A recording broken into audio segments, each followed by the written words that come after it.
The stagecoach rattled into Medicine Bow, Wyoming territory on a scorching July afternoon in 1878, and from his position outside the general store, Ethan Quinn knew immediately that something was wrong with the woman who stumbled out when the door swung open. She fell more than stepped down, her dress torn and dusty, her dark hair matted with what looked like dried blood. The driver didn't even wait to see if she had her footing before cracking his whip and urging the horses onward, leaving her swaying in the street like a sapling in a strong wind. Ethan was moving before he consciously decided to, his long legs eating up the distance between them as she began to crumple. He caught her before she hit the ground, and she cried out, a sharp sound of pain that made his jaw clench. Up close, he could see the bruises blooming purple and yellow across her face, the split in her lower lip, the way she held her left arm against her ribs as if something there hurt badly. "Easy now," Ethan said quietly, adjusting his grip to avoid the worst of what he could see. "I have got you. You are safe." Her eyes, he noticed, were a remarkable shade of green, even dulled as they were with pain and what looked like bone-deep exhaustion. She stared at him for a long moment, and he watched her trying to decide whether to trust him or fight free of his hold.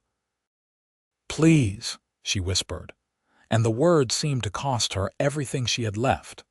Her eyes rolled back and she went limp in his arms. Ethan looked around the street, noting the curious faces beginning to appear in windows and doorways. Medicine Bow was a small town, barely more than a way station on the Union Pacific Railroad line, and strangers always drew attention. A woman in this condition would have tongues wagging before sunset. "Doc Garrison," he called to a man emerging from the telegraph office. "Get him. Now." He didn't wait for a response, just turned and carried the woman toward his ranch, which sat about a mile outside of town. His horse, a steady roan gelding named Copper, was tied nearby, but riding would jostle her too much. Walking would have to do. She weighed almost nothing, he realized as he adjusted her in his arms. Too little. When was the last time she had eaten a proper meal? Her dress, beneath the dirt and damage, looked like it had once been fine, the kind of thing a woman of means would wear. But the hem was ragged now, the fabric thin in places, and there were stains that looked disturbingly like blood. The walk to his ranch house seemed to take forever in the afternoon heat. Sweat rolled down his back, soaking his shirt, but he kept his pace steady and his arms gentle. The woman in his hold remained unconscious, her breathing shallow but regular. Every so often, she would make a small sound of distress, and Ethan found himself murmuring reassurances he doubted she could hear.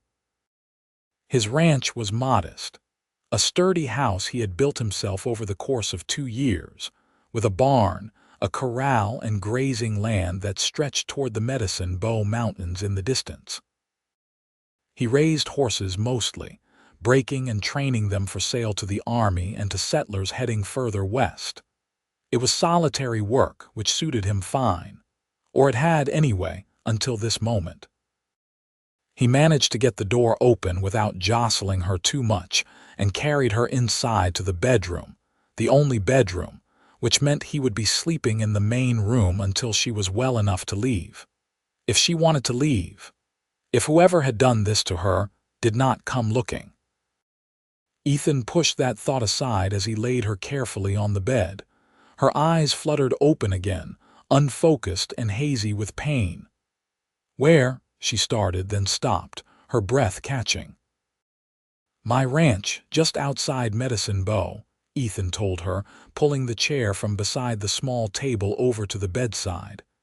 "You collapsed in the street. I brought you here. The doctor is coming." "No." The word was sharp, and she tried to sit up, only to cry out again and fall back against the pillow. "No doctor, please. You are hurt," Ethan said gently. "You need proper care." "No." Tears leaked from the corners of her eyes. He will find me. If there is talk, if anyone knows, he will find me. Ethan felt something cold settle in his gut. Who will find you? But she had slipped back into unconsciousness or something close to it, her face going slack, her breathing evening out. He sat there for a moment, studying the damage someone had done to her, and felt anger kindle in his chest. He was not a violent man by nature. He had seen enough violence during his time as a cavalry scout to last a lifetime. But looking at this woman, at the careful way someone had taken their time hurting her, made his hands curl into fists. The sound of hoofbeats outside brought him to his feet. He met Doc Garrison at the door, the older man's weathered face creased with concern. "What have we got?" the doctor asked, already moving past Ethan toward the bedroom. "A woman beaten badly. She was on the stagecoach, driver just left her in the street." Ethan followed him in. "She woke up for a moment, begged me not to fetch you.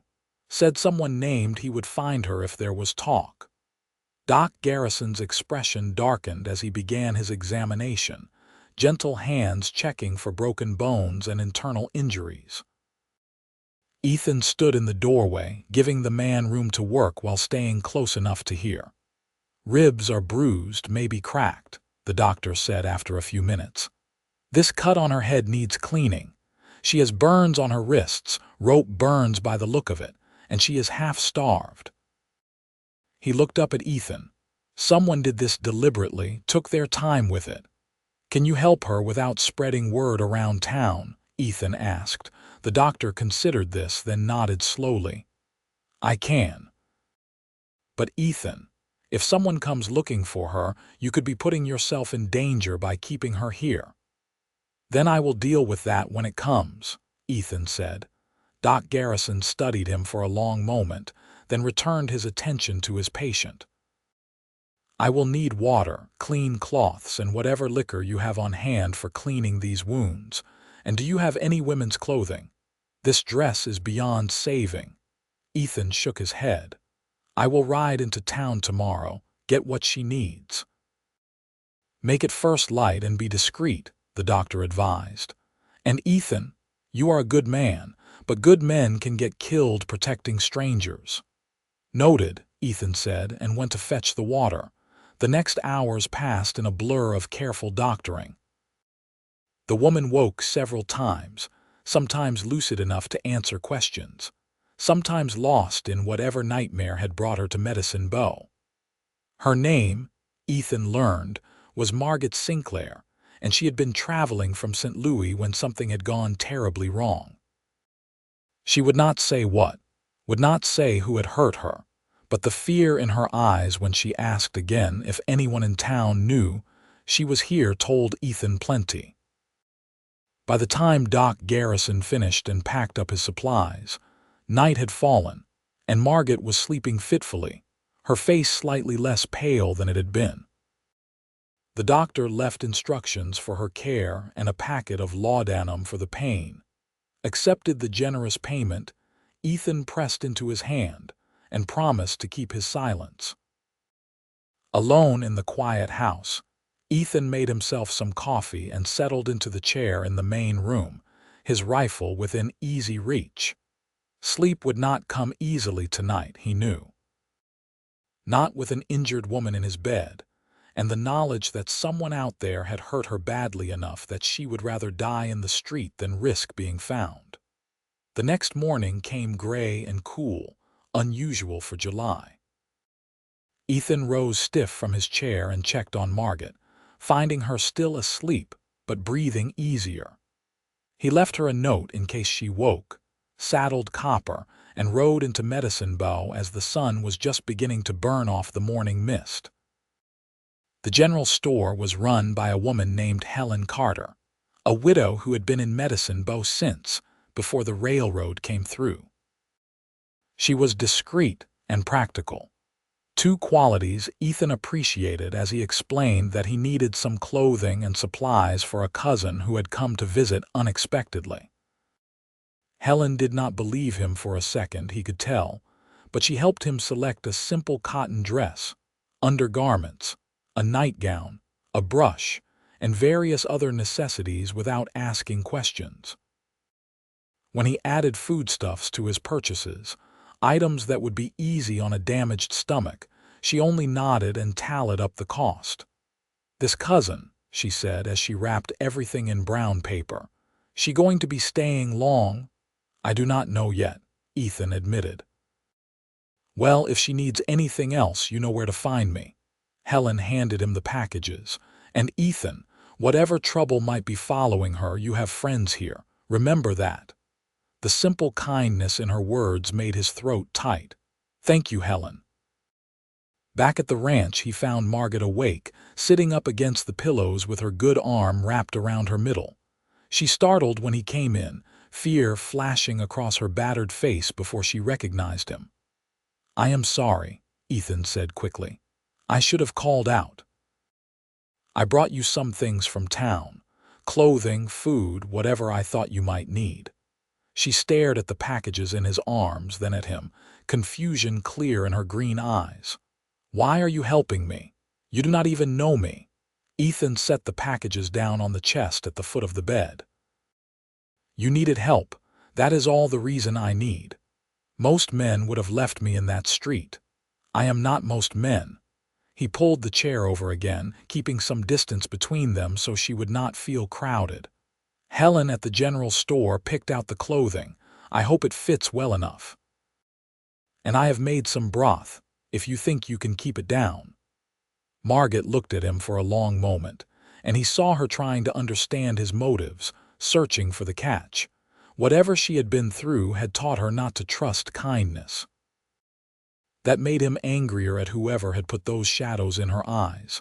"I cannot pay you," she said finally. "I have nothing. He took everything." "I did not ask for payment." "Then what do you want?" Ethan considered his words carefully. "Right now, I want you to eat some broth and rest. Tomorrow, maybe we can talk about what comes next, but there is no rush and there are no expectations. You are safe here, Miss Sinclair. That is all that matters." He watched her absorb this, saw the exact moment she decided to trust him at least a little. Her shoulders came down from around her ears and she nodded. "Margot," she said quietly. "You can call me Margot." "Ethan," he replied. "Ethan Quinn." Over the next week, Ethan fell into a rhythm of caring for Margot while maintaining his ranch work. He rose early, checked on her, brought her breakfast, then went out to tend to his horses. At midday, he came back to prepare lunch and see if she needed anything. Evenings were spent in the main room while she rested, though increasingly she stayed awake longer and they began to talk. He learned that she was 22 years old, originally from Philadelphia, and had been married at 19 to a man named James Whitmore. Her voice went flat when she spoke his name, her eyes distant, and Ethan did not press for details. But piece by piece, the story emerged. James had been charming at first, attentive, everything her mother had wanted for her. The violence started small, a grabbed wrist here, a shove there, always with apologies and flowers afterward. By the time Margot realized what she had married into, it was too late. Her mother had passed, her father had moved to San Francisco, and she was alone with a man who used her as a target for his rages. She had endured it for nearly 3 years before she finally decided to leave. She had saved money secretly, a few coins at a time, and planned her escape carefully. But James had found out. The beating that followed had been the worst yet, and he had locked her in their basement for 2 days before she managed to escape through a window barely wide enough for her starved frame. She had used her hidden money to buy passage on the first stagecoach heading west, not caring where it went as long as it was far from St. Louis. When James discovered her gone, he had sent men after her. They had caught up to her in Cheyenne, and what followed made Ethan's blood boil to hear. She had escaped again, barely, and made it onto another stagecoach. The driver had been paid to ask no questions, but his sympathy had only extended so far. He had dumped her in Medicine Bow because his route ended there, not out of any concern for her welfare. "He will keep looking," Margot said one evening as they sat in the main room, she in Ethan's mother's old rocking chair, wrapped in a quilt, he at the table cleaning his rifle. "James is not a man who lets things go. He will see my leaving as a theft. He believes he owns me." "He does not," Ethan said quietly, running the cleaning rod down the barrel with steady, practiced movements.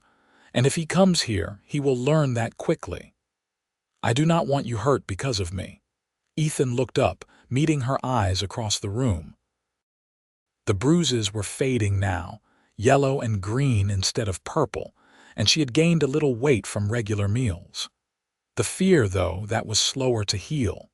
"Margot, I have been taking care of myself for a long time.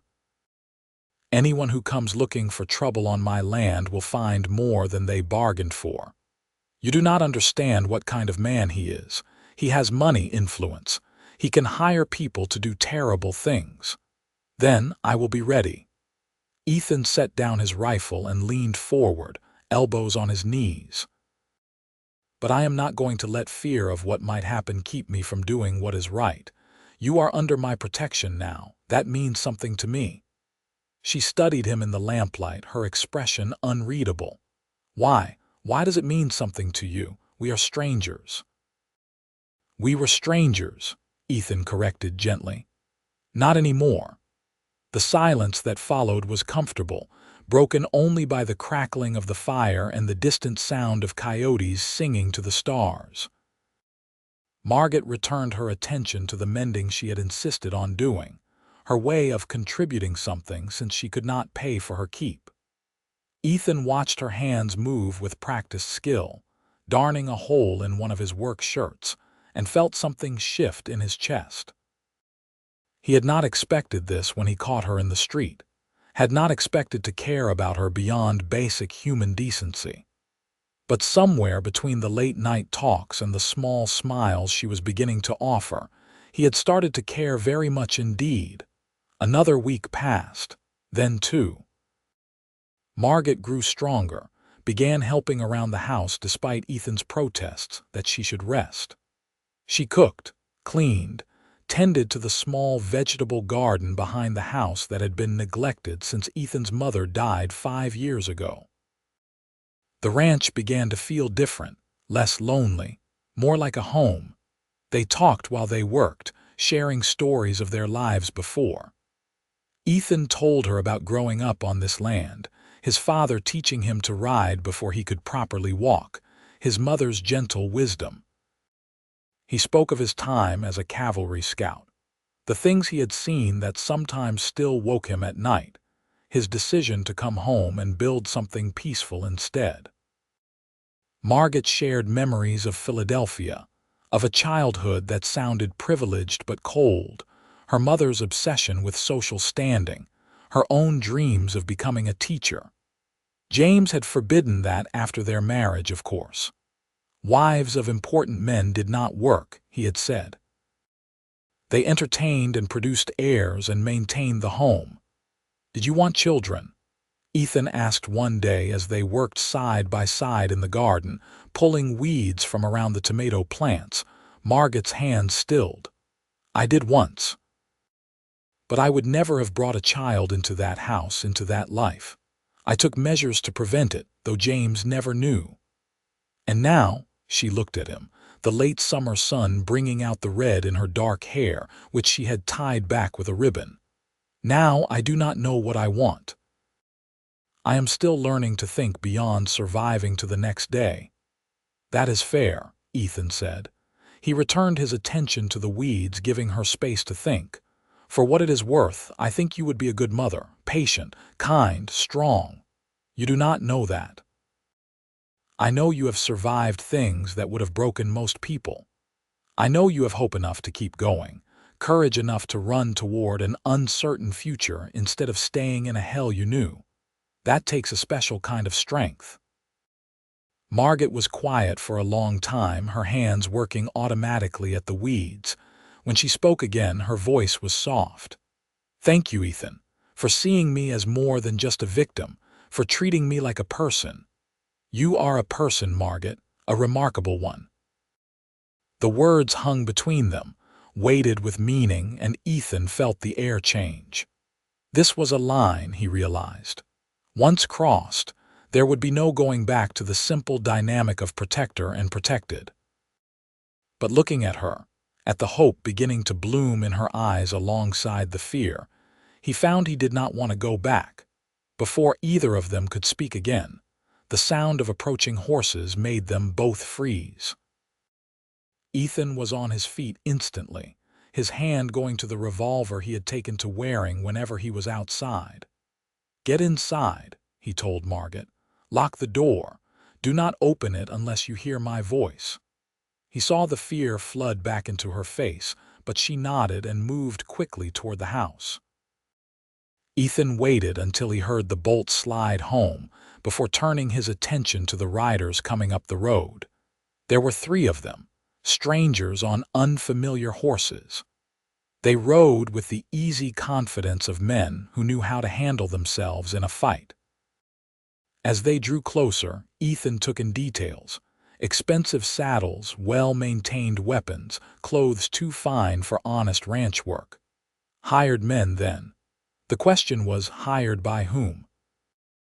They reined in about 20 feet from where he stood, and the man in the middle, a tall fellow with a scar running down his left cheek, tipped his hat in mock courtesy.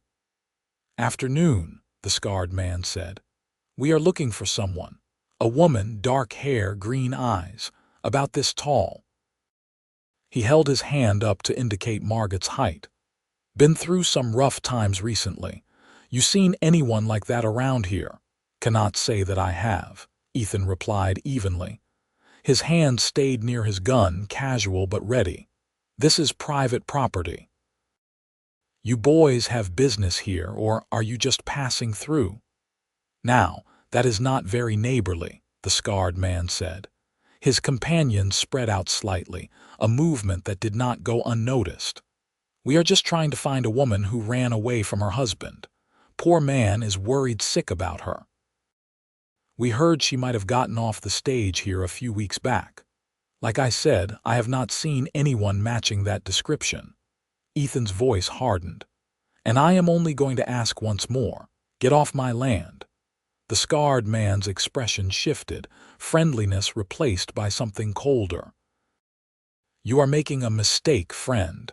The man we work for, he does not like being told no, and he really does not like people who hide his property from him." "His property?" Ethan felt rage flash through him, hot and bright. "You mean his wife? And if the woman you are looking for did pass through here and wanted nothing to do with her husband, maybe there is a good reason for that. That is not your concern. It is if you are on my land making threats." The tension stretched taut as a wire. Ethan watched the 3 men, calculating distances and draw times. He was good with a gun, had the advantage of knowing his own land, but 3 against 1 were poor odds if it came to shooting. Behind him, he sensed more than saw movement at the window. Margot watching. That knowledge steadied him. "This is how it is going to go," Ethan said, his voice carrying the quiet authority he had learned in the cavalry. "You are going to turn those horses around and ride back to whoever sent you. You are going to tell him that Medicine Bow is a dead end. And if I see any of you on my land again, I will not be as polite as I am being now." The scarred man's hand drifted toward his gun. Ethan's hand moved faster, his revolver clearing leather in a smooth draw that had all 3 men freezing. "I would think very carefully about your next move," Ethan said quietly. A long moment passed. Then the scarred man raised his hands slowly, a gesture his companions mirrored. "You are making an enemy you do not want. I will take my chances. Now ride." They went, but slowly, making sure Ethan understood it was their choice, not his command. He watched until they were out of sight, then stood there for several more minutes, listening, making sure they were truly gone. Only when he was certain did he holster his gun and turn toward the house. Margot had the door open before he reached it, her face white, her hands shaking. "They found me," she whispered. "I knew they would, but I hoped. I am so sorry, Ethan. I have brought danger to your door." "You did not bring anything," Ethan said firmly, guiding her inside and bolting the door behind them. "They did. James did, but they are gone now. For now. But they will be back. James will not stop until he has me back, or I am dead. Those are the only two endings he can accept." Ethan took her hands in his, steadying their trembling with his calm grip. "Then we will have to show him there is a third option, one where you are free and safe and he cannot touch you." "How?" "He has money, men, the law on his side. A husband has rights over his wife, even out here." "Especially out here." "Not if you are not his wife anymore." Margot stared at him. "Divorce is nearly impossible, especially for a woman. The scandal alone would ruin me, not that I have much reputation left to protect. I am not talking about divorce." Ethan took a breath, knowing he was about to step off a cliff but unable to see any other path forward. "Marry me, Margot." The words fell into the room like stones into still water. Margot pulled her hands from his, stepping back, her eyes wide with shock. "You cannot mean that." "You barely know me." "I know enough. I know you are brave and kind. I know you make my house feel like a home. I know that when I saw those men today, my first thought was protecting you, and my second was that I never want you to leave." He took a careful step toward her. "I know this is sudden, and I know you have every reason not to trust marriage after what you have been through. But if you were my wife, under the law, James would have no claim on you. We could file the paperwork, make it official. You would be safe." "That is not a reason to marry someone," Margot said, but her voice was shaking. "It is one reason, not the only one." Ethan met her eyes, let her see the truth in his. "I care about you, Margot, more than I have cared about anyone in a long time. These weeks with you here, they have been the best I have had in years.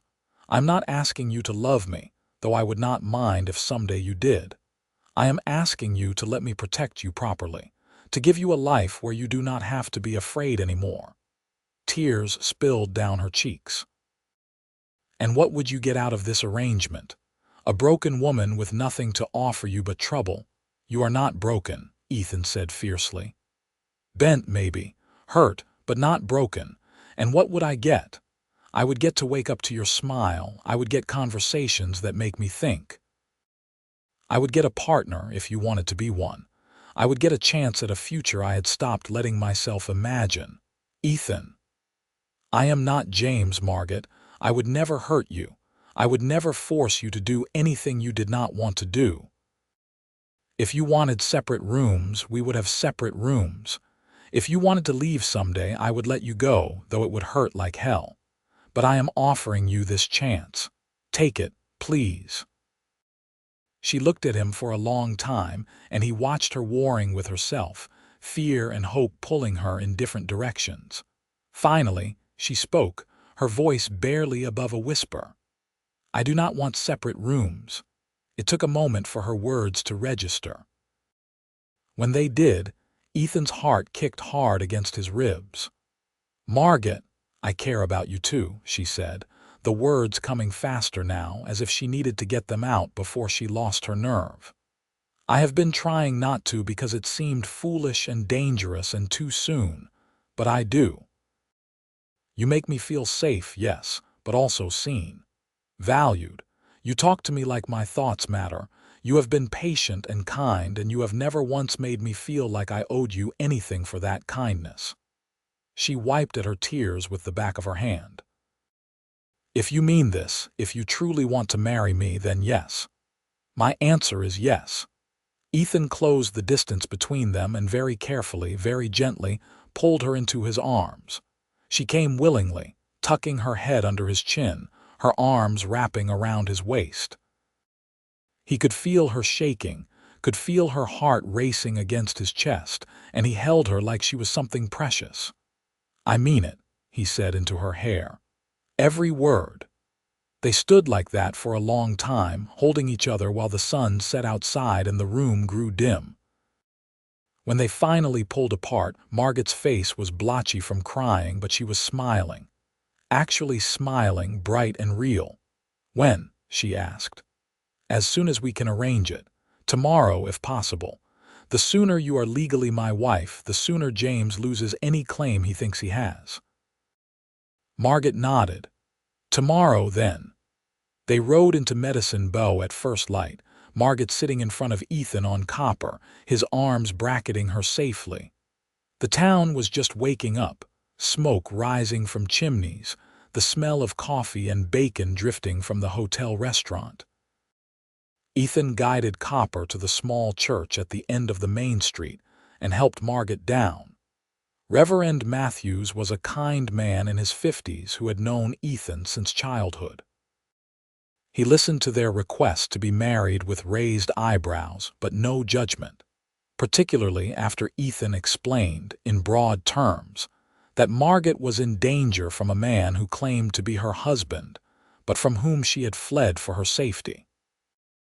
"The law may not recognize such things easily," Reverend Matthews said carefully, "but God surely does. If you are certain this is what you both want, I would be honored to perform the ceremony." "We are certain," Ethan said, and Margot nodded beside him. "Very well. I will need witnesses." "Shall I fetch Helen Carter and Doc Garrison? They are discreet and trustworthy." Within an hour, they were standing before the altar, Helen and Doc Garrison flanking them as witnesses. Margot wore the simple cotton dress Ethan had bought her, her hair brushed and pinned back, her hand trembling slightly in his. Ethan wore his best shirt, the one usually reserved for rare trips to Cheyenne, and tried not to think about how his mother would have loved this, would have loved Margot. The ceremony was brief but heartfelt. Reverend Matthews spoke of love and commitment, of partnership and respect, and Ethan meant every word of the vows he spoke. When he looked at Margot and promised to honor and cherish her, he saw tears in her eyes again, but happy ones this time. "You may kiss your bride," Reverend Matthews said, smiling. Ethan had been thinking about this moment, worrying about it. Margot had been through so much, had so many reasons to fear physical touch. But when he cupped her face gently in his hands and leaned down, she rose to meet him, her lips soft against his. It was a chaste kiss, sweet and careful, but it felt like a promise. They filed the marriage certificate at the land office immediately after, making sure there was a legal record. Helen hugged Margot tightly and told her she was welcome to call anytime she needed a friend. Doc Garrison shook Ethan's hand and reminded him that his door was always open. By the time they rode back to the ranch, it was mid-morning, and Margot was Margot Quinn. The change felt both enormous and completely natural. Back at the ranch, Ethan made them a wedding breakfast of eggs and bacon and the last of Helen's good bread, and they ate at the small table, their knees touching underneath. Afterward, Margot washed the dishes while Ethan dried, and the domesticity of it made his chest ache in the best way. "I need to check on the horses," Ethan said when the last dish was put away. "Will you be all right here for a bit?" "I will come with you," Margot said. "I would like to learn about the horses if you will teach me." So they walked to the barn together, Margot's hand in his, and Ethan introduced her to his small herd. There were 8 horses currently, in various stages of training.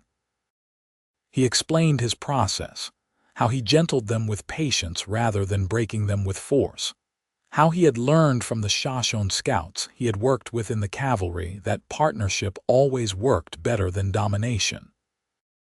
Margot listened intently, asked thoughtful questions, and when a young mare came to investigate her, she laughed with delight as the horse lipped at her palm. The sound of her laughter, free and genuine, was the best thing Ethan had heard in years. They fell into a rhythm over the following weeks, building a life together. Ethan taught Margot to ride, starting her on his gentlest gelding and working with her every evening as the summer heat began to give way to the cooler promise of autumn. Margot taught Ethan to cook dishes beyond his basic trail fare, recipes from her childhood that transformed simple ingredients into something special. At night, they slept in the same bed, but Ethan had been true to his word about never forcing anything. He held her when she wanted to be held, gave her space when she needed it, and let her set the pace. Gradually, hesitantly, Margot began to relax. The nightmares came less frequently. The startled flinches when he moved too quickly faded. She began to touch him casually, a hand on his arm, her head on his shoulder, small intimacies that felt hard-won and precious. One night in September, as they lay in bed with the window open to let in the cool air, Margot rolled toward him instead of away. Ethan had been reading by lamplight, and he set the book aside, giving her his full attention. "I am ready," she said quietly. "If you want to, I am ready." Ethan understood immediately what she was offering, and his heart stuttered. "Margot, there is no rush. We have all the time in the world." "I know, but I want this. I want you." She reached up, touching his face, her fingers tracing the line of his jaw. "I want to replace the bad memories with good ones. I want to know what it is like when it is done with love." "Are you sure?" Ethan caught her hand, pressed a kiss to her palm. "Absolutely certain, I am sure." He made love to her slowly, carefully, with a tenderness that brought tears to both their eyes. Every touch was a question, every kiss a promise. He worshipped her with patient hands and kind words, showing her with his body what he had been telling her with his words for weeks. That she was valuable, that she was cherished, that she was loved. Afterward, she cried in his arms, but they were healing tears, the kind that washed away old pain and made room for new joy. Ethan held her through it, stroking her hair, whispering reassurances, and when she finally fell asleep against his chest, he lay awake watching her and feeling like the luckiest man alive. The confrontation they had been bracing for came in early October, as the aspens turned gold on the mountainsides. Ethan was working with a new stallion in the corral when he saw the dust of many horses approaching. Too many. He called to Margot, who was hanging laundry, and she dropped the sheet she was holding and ran for the house. By the time the riders arrived, Ethan was standing in front of his house with his rifle, and Margot was inside with the shotgun, watching from the window as he had taught her. There were at least a dozen men this time, well armed and serious. At their head rode a man Ethan knew had to be James Whitmore. James was handsome in a polished way, with dark hair and cold blue eyes. He sat his horse like he owned the world, and when he looked at Ethan, there was nothing but contempt in his expression. "You must be the fool who thinks he can steal another man's wife," James said without preamble. "I did not steal anything," Ethan replied calmly. "Margot came here of her own free will, and she is not your wife anymore. She is mine." James's face darkened. "That is impossible. We were married in the eyes of God and the law. And now she is married to me. We have the certificate filed and witnessed. Your claim is void." "That is not how this works. You cannot just marry a married woman and call it legal."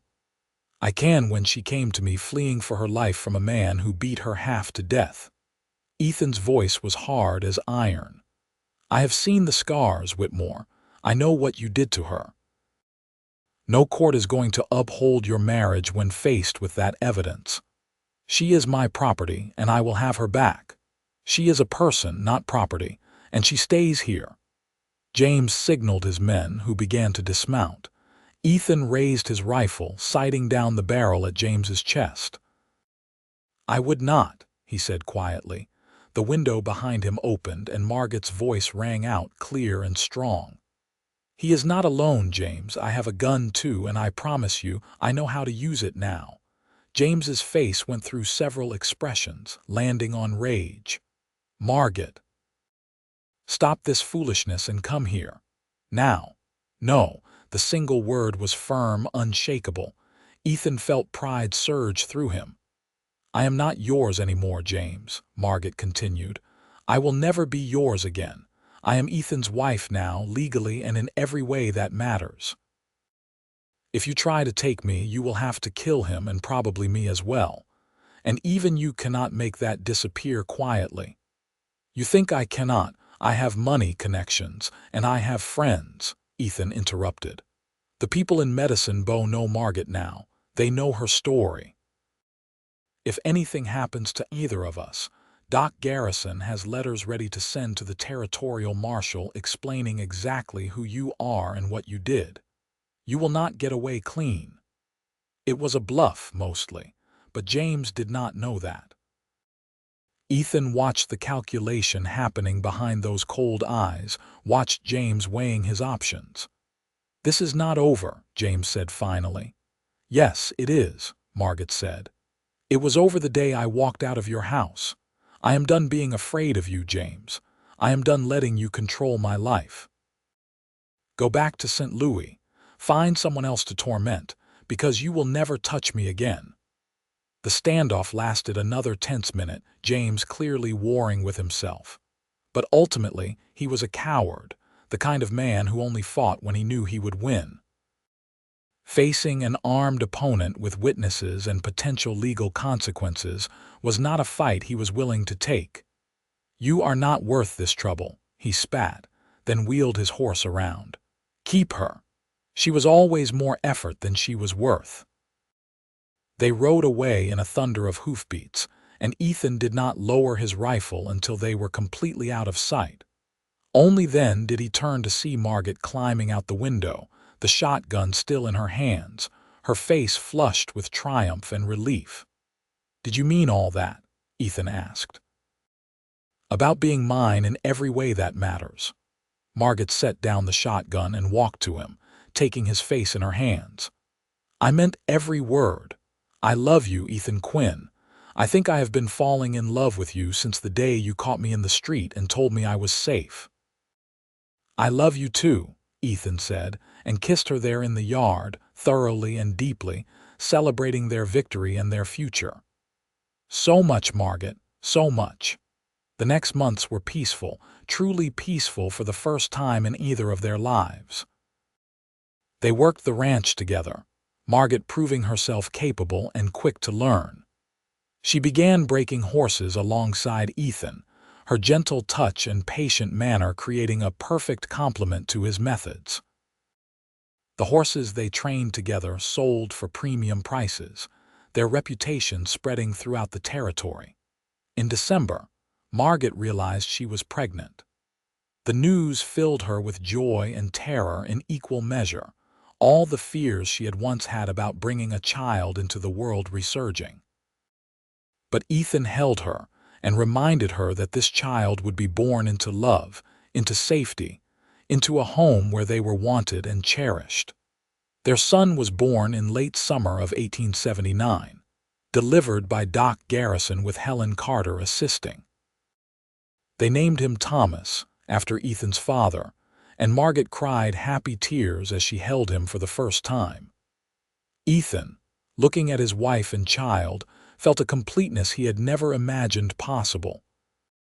Thomas was followed by a daughter 2 years later, whom they named Alina after Margot's mother, reclaiming something good from a difficult past. The children grew up surrounded by horses and open sky, learning from their parents that strength came from gentleness, that courage was choosing kindness even when the world was hard. Medicine Bow grew around them, the railroad bringing more settlers, more opportunities. Ethan and Margot's ranch became known as the best place to buy a well-trained horse in Wyoming territory, and their home was always open to those in need. Margot, drawing on her old dreams, began teaching the children in Medicine Bow their letters and numbers in the slow winter months, finding purpose in education the way she had always hoped. On their 10th anniversary, Ethan took Margot up into the mountains for a picnic, leaving the children with Helen for the afternoon. They sat on a blanket overlooking a meadow full of wildflowers, the peaks rising majestic around them, and reflected on the journey that had brought them here. "Do you ever think about that day?" Margot asked, her head on Ethan's shoulder. "When I fell out of that stagecoach." "Every day," Ethan admitted. "I think about how close I came to never meeting you, and it makes me grateful for every moment since." "I was so broken then," Margot said quietly. "I did not think I would ever feel whole again." "You were never broken, not really. But if you were, then I am honored that you let me help put you back together. You did more than that." Margot lifted her head, looking at him with those green eyes that still took his breath away. "You showed me what love was supposed to be. You gave me a life I did not know was possible. You gave me everything, Ethan." "You gave me everything right back," Ethan said, kissing her forehead. "A home, a family, a purpose. You taught me that the best things in life are the ones you build together." They stayed on that mountain until sunset painted the sky in shades of gold and pink, talking and laughing and planning their future. Below them, Medicine Bow was growing into a proper town, but it would always be the place where their story began, where a broken woman and a patient cowboy had found each other and built something beautiful from the pieces. Years continued to pass, each one adding depth and richness to their life together. Thomas grew tall and steady like his father, with his mother's thoughtful nature. Eleanor was bold and bright, with Ethan's quiet strength and Margot's determination. They were joined eventually by another son, Samuel, whose arrival in 1884 completed their family. The ranch expanded as the children grew old enough to help. What had started as Ethan's modest horse operation became a true family enterprise. Thomas showed a natural gift for training. Eleanor had an eye for bloodlines and breeding, and even young Samuel could gentle a skittish foal with patience that belied his years. Margot's teaching expanded as well. What began as informal winter lessons grew into a proper school, meeting in the church building that Reverend Matthews graciously offered. She taught children whose parents were homesteaders, railroad workers, and ranchers, never turning anyone away regardless of their ability to pay. Ethan built her a schoolhouse in 1886, a sturdy building just down the road from the ranch, and the day it opened, Margot cried tears of joy. "You built me a school," she said, looking at the neat rows of desks, the blackboard, the shelves ready for books. "You built us a family," Ethan replied. "This is just wood and nails. What you do here, that is the real building." On quiet evenings, when the children were asleep and the ranch was settled for the night, Ethan and Margot would sit on the porch and watch the stars. These were Ethan's favorite moments, the peaceful communion of two people who knew each other completely and loved what they knew. "Do you ever wonder what would have happened if you had not been there that day?" Margot asked once, her hand in his. "No," Ethan said. "Because you were there and I was there, and that is all that matters. The rest is just the life we built from that moment." "A good life," Margot said softly. "The best life," Ethan agreed. As Wyoming moved toward statehood in the early 1890s, the Quinn Ranch was a landmark in Medicine Bow. Everyone knew Ethan Quinn, the horse trainer who was fair in his dealings and generous with his knowledge. Everyone knew Margot Quinn, the teacher who believed every child deserved an education and the chance to dream big.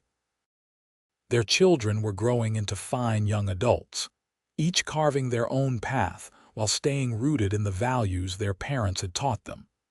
Thomas, at 16, was already handling horses that experienced trainers would not touch. Eleanor, at 14, had started a breeding program that was producing some of the finest horses in the territory. Samuel, at 10, was the heart of the family, the one who could make anyone laugh and who never met a creature he could not befriend. In 1892, James Whitmore died in St. Louis of a heart ailment. They learned about it through a letter from a lawyer informing Margot that as his widow she might have a claim to his estate. Margot burned the letter without finishing it. "I am not his widow," she told Ethan. "I never really was. The only husband I have ever truly had is you. What about the estate? It could be a considerable sum. I do not want his money. I do not want anything that ties me to that part of my life." She took Ethan's hand. "Everything I want, everything I need is right here." So they let the lawyers handle it without them, and the money went to distant relatives who had never known James as anything but a successful businessman. Margot felt nothing but relief that the last thread connecting her to that dark time had been severed. The turn of the century came and went, bringing new technologies and changing times. The wildness of the West was fading, replaced by civilization and order. But in Medicine Bow on the Quinn Ranch, some things remained constant: the quality of the horses, the dedication to education, the love of a family built on respect and care. On their 25th anniversary, the entire town threw them a celebration. Helen Carter, now in her 70s but still sharp as a tack, gave a toast about the day Ethan had come into her store asking for supplies for his cousin, and how she had known even then that something special was beginning. Doc Garrison, retired now but still beloved, spoke about patching up a broken woman and watching love heal what medicine could not. Reverend Matthews, gray-haired but still preaching, reminded everyone that he had known from the moment he married them that their union was blessed. Thomas stood and talked about growing up watching his parents work side by side, how they had shown him what partnership truly meant. Eleanor spoke about her mother's strength and her father's gentleness, and how those qualities had shaped who she wanted to be. Samuel, now a young man of 21, made everyone laugh and cry with stories of a childhood full of love and laughter. But the most powerful moment came when Margot stood, Ethan beside her, and addressed the gathered crowd. 25 years ago, I stumbled off a stagecoach in Medicine Bow thinking my life was over, she said, her voice steady and clear. I was broken in body and spirit, convinced that pain was all I had left to look forward to. And then this man, she took Ethan's hand, caught me when I fell. Literally and figuratively. Laughter rippled through the crowd, warm and affectionate. He did not have to help me. He did not know me, owed me nothing. But he saw someone in need and responded with patience and kindness. He put me back together, piece by piece, with gentle hands and words that made me believe I could be whole again.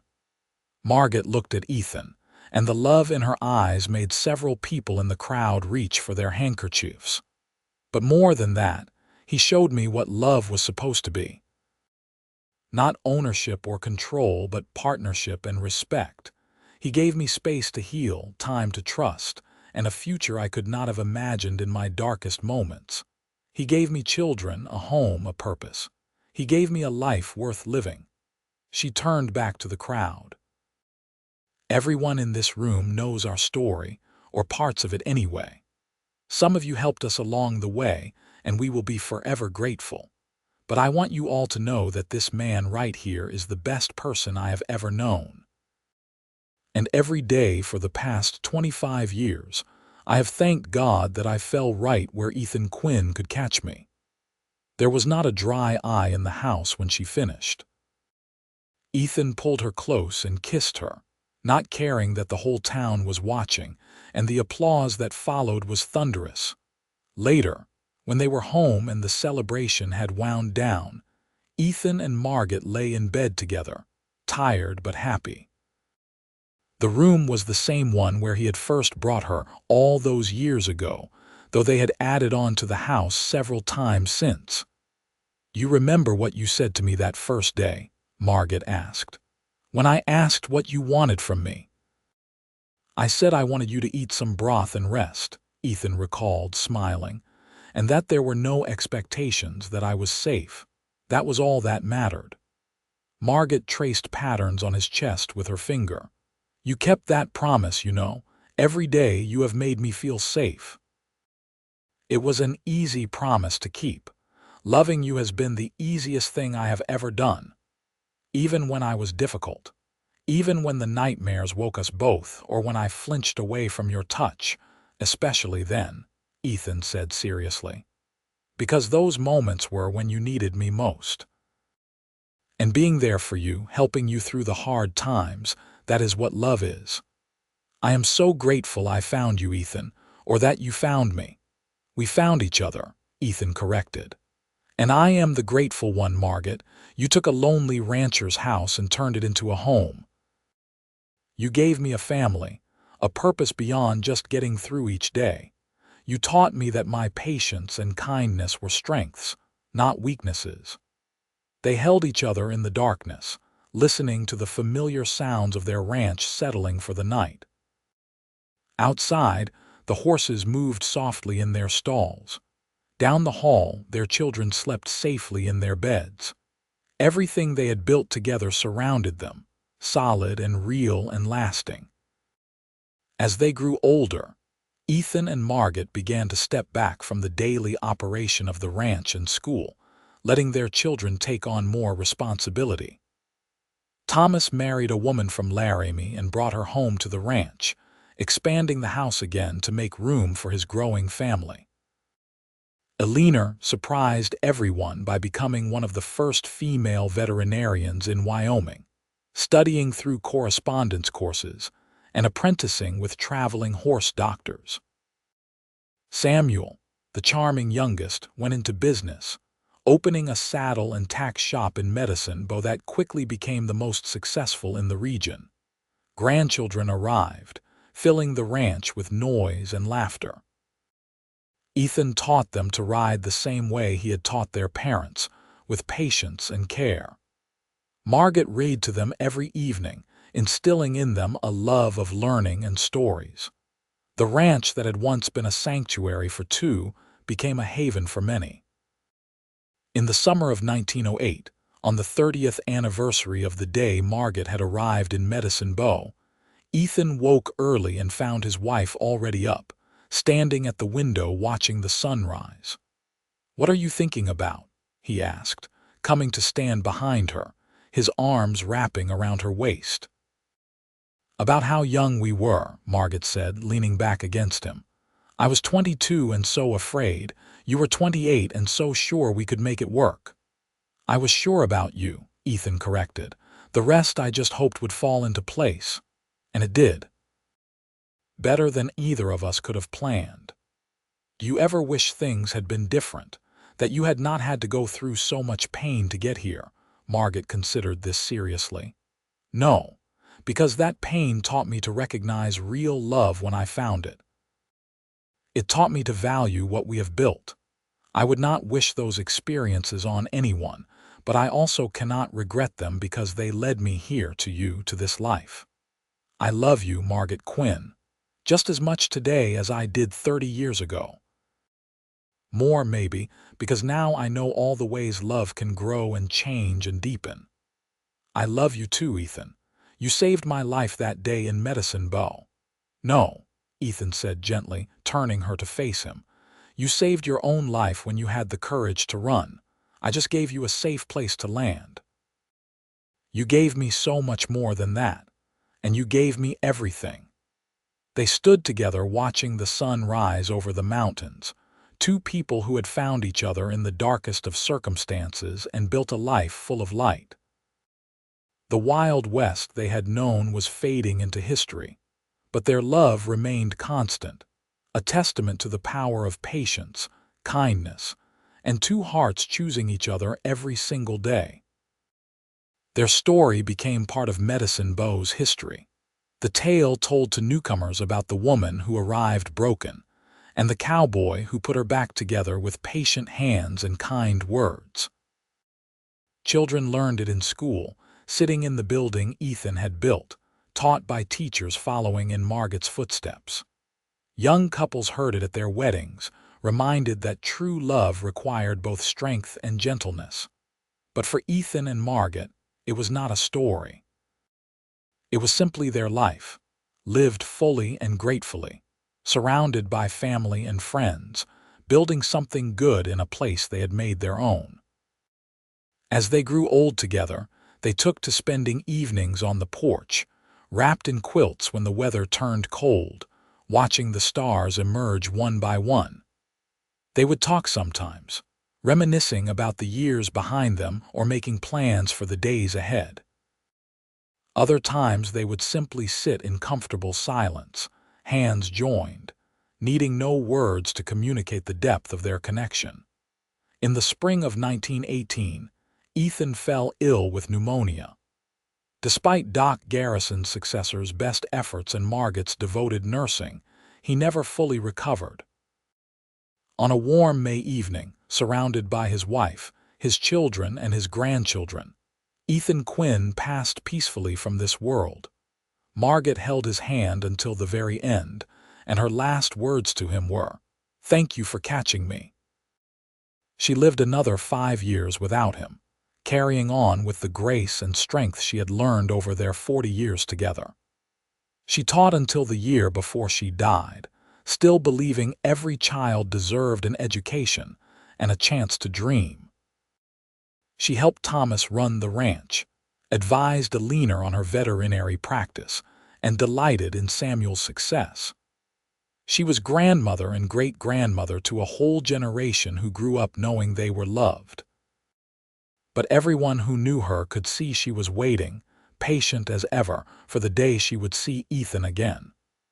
When she died peacefully in her sleep in the spring of 1923, there was sorrow, but also a sense of rightness.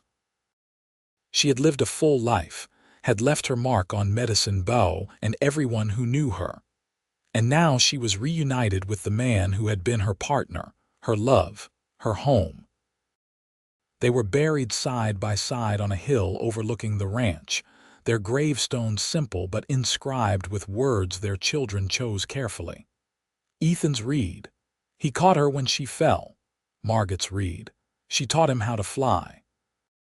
The ranch continued under Thomas's stewardship, then his children's, remaining in the Quinn family for generations.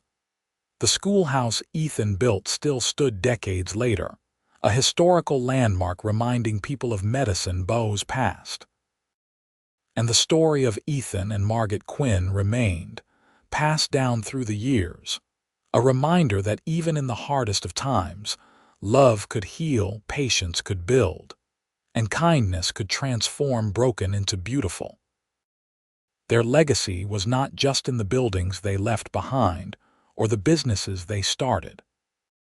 It was in the way they had loved each other, thoroughly and truly, showing everyone around them that real love was built on respect, nurtured with patience, and sustained by choosing each other day after day, year after year. In the end, what had started with a woman falling and a cowboy catching her had become a testament to the best of what two people could build together. Not a story with a perfect beginning, but one with a beautiful middle and an ending that honored everything they had created. They had found each other when both needed it most, and they had built a love that lasted long after they were gone, inspiring generations with the simple truth that broken things could be made whole, that gentleness was strength, and that the best love stories were the ones written day by day with patient hands and kind words.